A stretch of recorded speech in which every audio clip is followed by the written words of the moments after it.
भारत के प्रमुख स्वतंत्रता संग्राम सेनानियों और महान क्रांतिकारियों में से एक है नेताजी सुभाष चंद्र बोस, जिनका नारा आज भी लोगों में एक अलग उत्साह भर देता है। सुभाष चंद्र बोस के बारे में देशवासियों के भीतर कई सारे सवाल हैं। किसने उन्हें नेताजी की उपाधि दी? कैसे बने वो देश के महानायक? कैसे की उन्होंने आजाद हिंद फौज की स्थापना? और क्या है उनकी मृत्यु का सच? आज हम आपको बताएंगे इन्हीं सवालों के जवाब और साझा करेंगे उनके जीवन के बारे में कुछ तथ्य और उनके विचार।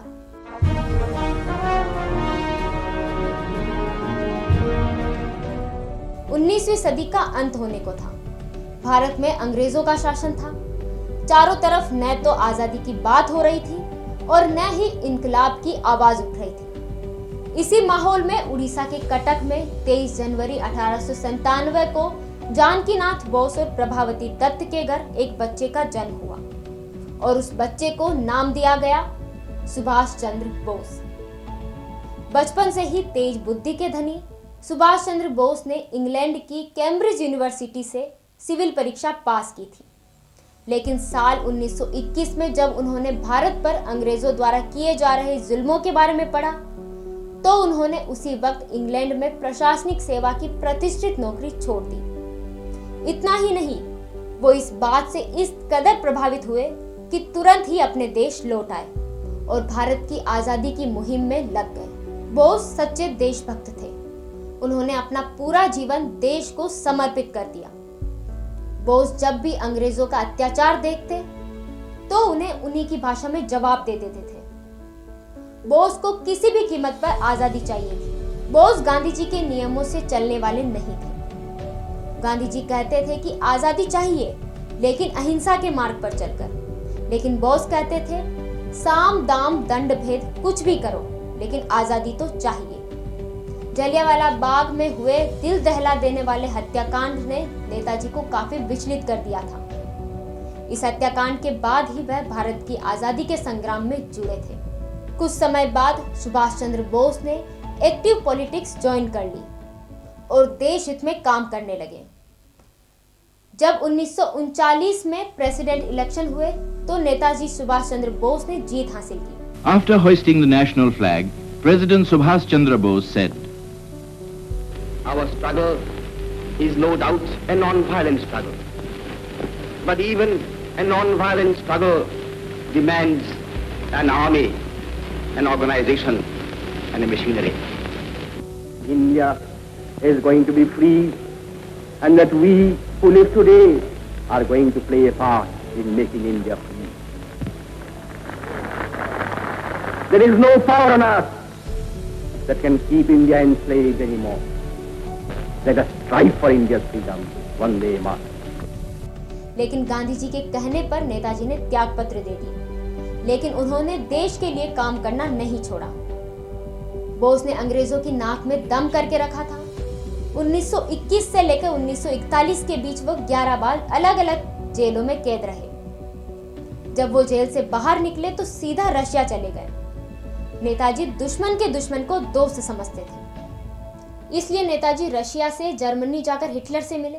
हिटलर उनकी मदद करने को तैयार हो गए और वहां से नेताजी देश की आजादी के लिए फौज बनाने में जुट गए।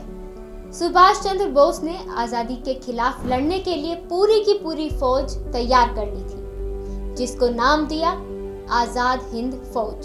उन्होंने साल 1943 में बर्लिन से आजाद हिंद रेडियो से फ्री इंडिया सेंट्रल की स्थापना की। इसी साल आजाद हिंद बैंक ने 10 रुपए के सिक्के से लेकर 1 लाख रुपए तक के नोट जारी किए थे। नेताजी अपनी फौज के साथ मणिपुर आए और वहां पहली बार तिरंगा फहराया। नेताजी पहले ऐसे व्यक्ति थे जिन्होंने महिलाओं की फौज बनाई थी और उस फौज को नाम दिया रानी लक्ष्मीबाई ब्रिगेड। वर्ल्ड वॉर 2 लगभग खत्म हो चुका था। नेताजी 1945 में नए अलायंस बिल्ड करने के लिए वियतनाम से मॉस्को के लिए निकले, लेकिन उस वक्त एक ऐसी खबर आई जिसने पूरे देश को हिलाकर रख दिया। 18 अगस्त 1945 तवाइन के पास नेताजी का जहाज क्रैश हो गया, जिसमें उनकी मौत हो गई। उनकी मृत्यु पर आज भी कई संशय हैं। नेताजी की मृत्यु के बाद अंग्रेजों ने आजाद हिंद फौज को देशद्रोही घोषित कर दिया, उन पर मुकदमा चला दिया।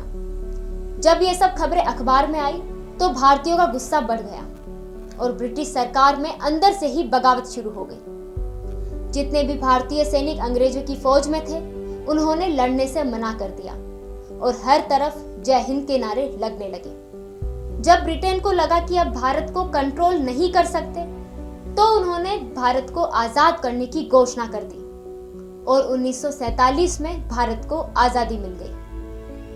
1956 में ब्रिटिश प्रधानमंत्री एटली जब आजादी के बाद भारत आए तो उनसे पूछा गया कि आप इतने शक्तिशाली थे, भारत पर और भी राज कर सकते थे, तो क्यों छोड़ा आपने भारत? तो एटली ने कई सारे कारण बताए, लेकिन उनमें से सबसे बड़ा कारण था सुभाष चंद्र बोस। और ये कहना गलत नहीं होगा कि सुभाष चंद्र बोस नहीं होते तो हमें आजादी मिलना कठिन हो जाता। सुभाष चंद्र बोस के जोश से भर देने वाले क्रांतिकारी विचार जो आज भी जनता में उत्साह भर देते हैं। बहादुरों, बिना कीमत चुकाए इस दुनिया में कुछ हासिल नहीं होता और आजादी की कीमत है शहादत। आज मैं आप सबको कॉल देता हूं, तुम मुझे खून दो, मैं तुम्हें आजादी दूंगा। जय हिंद।